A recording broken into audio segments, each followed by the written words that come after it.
నమస్కారం. Hi hello welcome to news 9 TV Telugu. ఇది వార్త కాదు, ఒక హెచ్చరిక.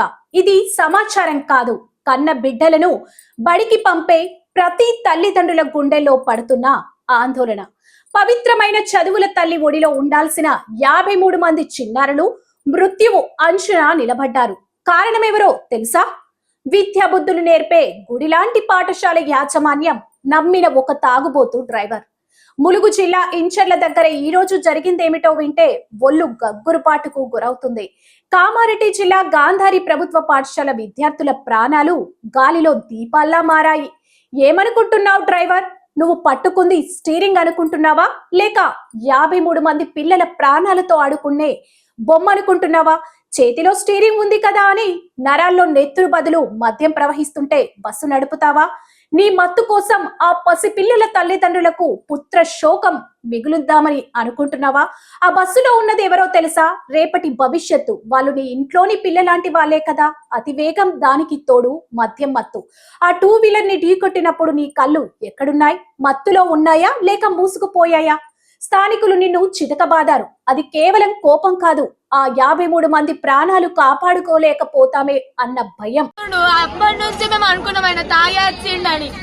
తాగేసినాక మా సార్ కూడా చెప్పినాం కానీ ఆయన తెల్లదాకా నిద్ర లేక కావచ్చు, అమ్మకు వస్తే పండుకొని లేచినప్పుడు అంతే ఉంటుంది, వాళ్ళకైనా జొలిగిందేమో అని మా సార్ కూడా అన్నారు. సార్ అంతే అనుకుని మేము ముక్కున్నాం. ఆయన రాత్రి కూడా 2 సార్లు బ్లెక్ వేసిండు. పండుకున్న వాళ్ళని లేచి నిలబడ్డాం అంకుల్. నీలాంటి వాళ్లకు దెబ్బలు సరిపోవు, జీవితాంతం స్టీరింగ్ ముట్టుకోకుండా చేయాలి. ఇక స్కూల్ మేనేజ్మెంట్ ఏం చేస్తున్నారు మీరు? టూర్లు ప్లాన్ చేయడం కాదు, ఆ టూర్ కి పంపే బస్సు కండిషన్ ఏంటి, డ్రైవర్ పరిస్థితి ఏంటి అని చెక్ చేసుకోవాల్సిన కనీస బాధ్యత మీకు లేదా? బస్సు బయలుదేరేటప్పుడు వాడు తాగున్నాడా లేదా కూడా చూసుకోవాల్సిన మీ అజ్ఞానానికి ఈ రోజు 53 కుటుంబాలు బలైపోయేవి.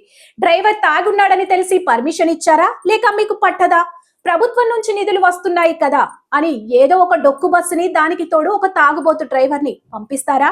రేపు పొద్దున ఏదైనా అరిష్టం జరిగి ఉంటే ఆ తల్లిదండ్రులకు మీరు ఏమని సమాధానం చెప్పేవారు? సారీ అని ఒక ముక్క చెప్పి చేతులు దులుపుకునేవారా? ఆర్టీఓ అధికారులు ఏం చేస్తున్నారు? స్కూల్ బస్సుల తనిఖీలు కేవలం పేపర్లకే పరిమితమా? మద్యం మస్తులో డ్రైవర్ బస్సు ఎక్కుతుంటే నిఘా ఏది? ఆ డ్రైవర్ లైసెన్స్ ని వెంటనే రద్దు చేయాలి. వాడిపై హత్యాయత్నం కేసు నమోదు చేయాలి. డ్రైవర్ పరిస్థితిని గమనించని పాఠశాల అధికారులపై కఠిన చర్యలు తీసుకోవాలి. ప్రతి స్కూల్ బస్ టూర్ వెళ్లే ముందు స్థానిక పోలీస్ స్టేషన్ లో డ్రైవర్ కి బ్రీత్ అనలైజర్ టెస్ట్ తప్పనిసరి చేయాలి. గుర్తుంచుకోండి, విహారయాత్రలు విగత జీవుల యాత్రలుగా మారకూడదు. ఈ రోజు 53 మంది పిల్లల అదృష్టవశాత్తు క్షేమంగా ఉన్నారు. రేపు ఇంకొకరి అదృష్టం ఇలాగే ఉండకపోవచ్చు. తప్పు చేసిన వాడు శిక్ష నుంచి తప్పించుకోకూడదు. బాధ్యత రాహిత్యానికి పాఠం నేర్పాలి. విద్యార్థులారా, మీరు క్షేమంగా ఇంటికి చేరుకోవాలని కోరుకుంటున్నాం. కానీ ఈ ప్రమాదానికి కారణమైన ప్రతి ఒక్కరిని విడిచిపెట్టే ప్రసక్తే లేదు. ఇలాంటి మరిన్ని వార్తల కోసం చూస్తూనే ఉండండి మన న్యూస్ 9 ఛానల్ ని. ఇప్పుడే సబ్స్క్రైబ్ చేసుకోండి. జై హింద్.